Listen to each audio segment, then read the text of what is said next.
Il est 7h52. Tu es déjà en retard. Tu veux juste qu'il mette ses chaussures. Et là, il te répond en chantant. Ou pire,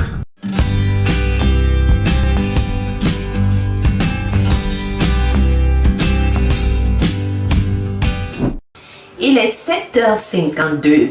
Tu es déjà en retard. Tu veux juste qu'il mette ses chaussures. Et là, il te répond en chantant. Ou pire, en faisant une rime avec ce que tu lui as dit. Et toi, tu bouillonnes? Mais est-ce vraiment de la provocation ou un message caché de ton enfant? Aujourd'hui, on va parler dans cette scène que tous les parents ont vécu au moins une fois et on va en sortir avec des clés précieuses parce que derrière une blague d'enfant se cache souvent une émotion et une opportunité éducative. Cette vidéo est pour toi si tu veux arrêter de crier ou si tu veux comprendre ton enfant même quand il t'agace. Tu veux éduquer sans t'oublier ou si tu veux tout simplement grandir en éduquant. On va donc voir ces trois choses essentielles.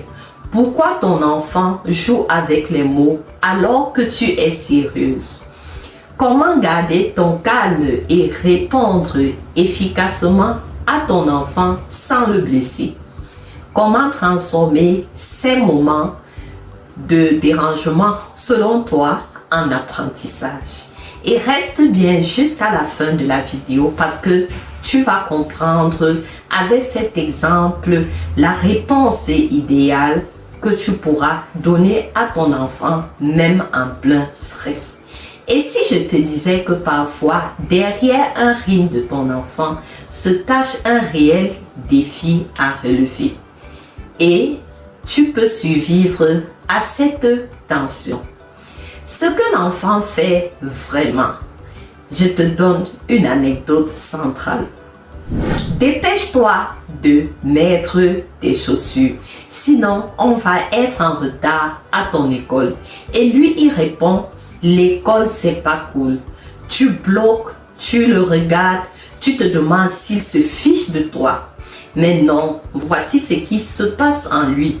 Il sent ton stress, il ne sait pas quoi faire. Il essaie de dégrammatiser la situation avec son humour, avec ses rimes, avec sa spontanéité. Il régule ses émotions à sa manière et il se dit peut-être c'est aussi quelque chose pour mon parent. Pour lui, faire une rime ou une blague, c'est un mécanisme de défense. Il tente de ramener la légèreté dans la situation que tu trouves extrême. Et ce n'est pas une provocation, chers parents. Dis-toi que ton enfant ne sait pas encore réguler la pression sociale, le stress ou ton ton ou celui de la voix de ton partenaire. Il fait ce qu'il peut. En deux, ce que tu ressens et pourquoi c'est normal. Tu es à bout. Tu penses, il se moque de moi. Pourquoi il rime? Tu ressens, l'enfant si. Et tu es en même temps frustré. Le sentiment d'être ignoré par son propre enfant. Alors la colère monte, mélangée à l'urgence du quotidien. Tu dois te dépêcher. Mais en vérité, ce qui te touche, ce n'est pas la rime de ton fils. C'est le besoin non satisfait d'être pris au sérieux. C'est la pression que tu vis chaque matin. Peut-être à cause d'un dossier. Tu n'as pas besoin d'être parfaite. Tu as besoin de répondre depuis un endroit stable. Alors pose-toi la question. Est-ce que je veux qu'il obéisse maintenant ou qu'il comprenne plus tard? En trois, ce que tu peux faire concrètement, chers parents. Nomme la situation avec humour en retour à ton enfant, sans renier ton autorité. J'ai bien entendu la rime, fiston. C'est rigolo, mais maintenant, mets tes chaussures. On en parle dans la voiture ou dans le trajet. Tu valides sa créativité sans lui laisser le dernier mot. Alors, tu peux donc reprendre ton contrôle avec calme, le regardant dans les yeux. Oui, utilise une voix douce mais ferme. Rappelle la conséquence. Si tu ne mets pas tes chaussures maintenant, tu risques d'être en retard. Transforme ça en moment d'éducation. Dans la voiture, tu peux le lui rappeler. Tu sais, quand tu fais tes rimes, j'ai parfois l'impression que tu ne m'écoutes pas. Tu peux m'expliquer ce que tu ressens à ce moment-là, ma fille?